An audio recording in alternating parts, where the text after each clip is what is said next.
एक दलित परिवार की 2.5 बीघा जमीन को जनरल के नाम दर्ज करने के विरोध में कालवाड़ तहसील कार्यालय के सामने नायक समाज विकास संस्था के नेतृत्व में गुरुवार 22 फरवरी को हजारों की संख्या में दलित नागरिकों की ओर से अनिश्चितकालीन धरना प्रदर्शन की घोषणा की गई है। इस धरना प्रदर्शन में प्रदेश के कई जिलों से घुमंतु समाज के लोग शामिल होंगे। नायक समाज विकास संस्था के उपाध्यक्ष संजय सिंह अडिया ने आरोप लगाया है कि गिरिराज खंडेलवाल, रजनी खंडेलवाल, अशोक खंडेलवाल आदि लोगों ने जयपुर की कालवाड़ तहसील में कार्यरत कर्मचारियों से मिली भगत की और फिर अनपढ़ दलित परिवार की करोड़ों की 2.5 बीघा भूमि का नामांतरण इन लोगों के पक्ष में कर दिया है। इसके अलावा इन लोगों ने गुंडे बदमाशों के दम पर निर्माण कार्य शुरू कर दिया है। नायक समाज में इसको लेकर रोष व्याप्त है और तहसील कार्यालय पर अनिश्चितकालीन धरना प्रदर्शन की घोषणा की है। नायक समाज विकास संस्था के प्रदेश अध्यक्ष राजाराम नायक ने कहा है कि राजस्थान में दलित समाज पर आक्रमण की बढ़ती इस प्रकार की घटनाओं का विरोध करते हुए दोषियों के खिलाफ कार्रवाई के लिए उन्होंने संभागीय आयुक्त को शिकायत की है। लेकिन अभी इस मामले में लिप्त पाए गए कर्मचारी सहित गिरिराज खंडेलवाल, रजनी खंडेलवाल, अशोक खंडेलवाल आदि लोगों के खिलाफ न ही मुकदमा दर्ज किया गया है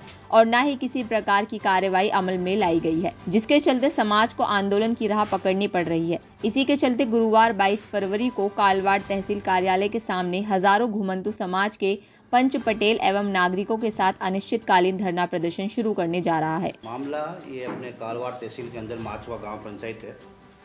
इसमें 92 के अंदर जिला कलेक्टर के द्वारा एक जनजाति के महिला को चौथी देवाई को महादेव नायक को एक ज़मीन 2.5 बीघा अलॉटमेंट की गई थी। वो 2.5 बीघा ज़मीन उसमें से कुछ आधा बीघा का लेके बनिए को एग्रीमेंट हुआ था। आधा बीघा ज़मीन का 10-20 का बनिए को एग्रीमेंट किया गया था और बनिए ने इन पीड़ित और अनएजुकेटेड जो परिवार था उसके साथ में धोखाधड़ी करके वो ज़मीन अपनी सगे भाई के और अपनी खुद की मिसेस के नाम करा ली। एससी की ज़मीन सामान्य कैटेगरी के नाम हो गई। यहाँ विवाद हुआ, संभागीय आयुक्त के पास में ये मामला गया। फिर संभागीय आयुक्त ने इसको जिला कलेक्टर ने रजिस्ट्री वगैरह नामांकन सारे खारिज कर दिए। उसके बाद में जो रजनी खंडेलवाल है और गिरिराज खंडेलवाल, इन दोनों ने मिलकर अजमेर रेवेन्यू बोर्ड में अपील करी, जिसका 4 साल बाद में अभी पिछली 3 तारीख को उसका फैसला आया था। तहसीलदार जी के लेटर जारी किया था वहाँ से कि छानबीन करके नामांकन दर्ज करने को लेकर। लेकिन तहसीलदार साहब ने बड़ी चालाकी से बड़ी मोटी रकम हड़प के और नामांकन खोल दिया। नामांकन खोलने की कुछ प्रक्रिया भी होती है, कुछ समय भी होता है, लेकिन उन्होंने वो फॉलो भी नहीं करा। मौके पे ज़मीन जो है अभी वर्तमान में ये गुमान जी जो पीड़ित परिवार है इनके कब्जे में है। मौके पर आज भी ज़मीन इनके पास में है। मौके पर किसी प्रकार की कोई पोजीशन किसी बनिए के नाम नहीं है। और ये शायद ऐसा मामला बहुत कम होने को मिलता है, लेकिन उनके खिलाफ ना तो अभी तो कोई कार्रवाई की गई। कलेक्टर साहब के पास चले गए हम लोग, एडीएम साहब इसकी जांच कर रहे हैं, लेकिन हमारे पास में आज तक अभी तक कोई भी क्या कार्रवाई हो रही है या नहीं हो रही है, हमारे पास कोई ऐसा प्रूफ ही नहीं है जो हम साबित कर सकें। आज सब आप लोगों के सामने हमारे समाज के कुछ पदाधिकारी आपसे प्रेस मीडिया से यही निवेदन करने आए हैं कि जितनी हो सके आप हमारी हेल्प करें और इस पीड़ित परिवार को न्याय दिलाने की कृपा करें। गुमान नायक एसी के लोग हैं, एसी से अपना चल रहा है, एसी में है, हम एसी से ही हैं। तो हमारी ज़मीन है ओपीसी के नाम जनरल के नाम करे जा रही है। तहसीलदार साहब ने इसी की आप कार्रवाई करो। क्या अपने पक्ष में हमारा कुछ मिल रहा नहीं है। 15 साल से हम चल रहे हैं, 15 साल से हमने परेशान कर रखा अपनी ज़मीन हमारे दादी माँ के नाम पर है सर।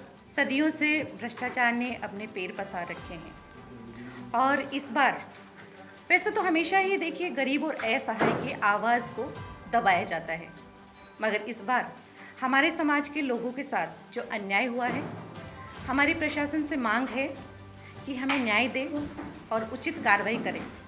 अगर हमें उचित न्याय और कार्रवाई सरकार की ओर से नहीं मिलती है तो हम जो कल धरना देने वाले हैं उसको अनिश्चित काल के लिए हम जारी रखेंगे।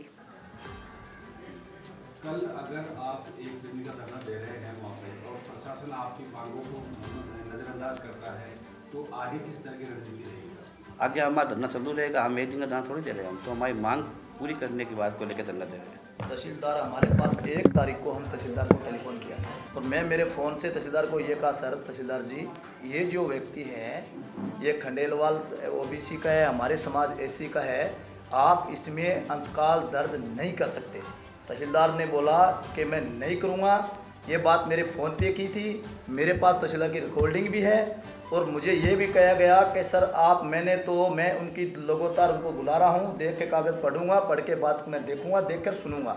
उसके बाद में सर उसी ने फिर 4 तारीख को उनको लगातार तारीख दे रहा था क्यों खंडेलवाल ने उनके साथ 20 लाख रुपए की सर डील की थी और 20 लाख में डील करके इसी ने 4 तारीख की इनके जीजा जी के लड़के की शादी थी तो उनको पता लग गया था भी ये शादी के अंदर है, ये बिजी है, ये कुछ नहीं कर पाएंगे, अपन इनको 60 गांठ से ये अंतकाल दर्ज कर देंगे। तो तहसीलदार को सर पहले भी पता था। हम 2 तारीख को कलेक्टर साहब के पास गए थे और कलेक्टर साहब ने तहसीलदार को ये कहा तुम फाइल लेके हमारे पास आएगा, ये कोई कुछ नहीं, मैं देख के बताऊंगा तेरे को क्या करना है। लेकिन तहसीलदार ने सर 2 की बजाय इसी ने 6 तारीख को हमें 2-3 दिन हम बिजी हो गए।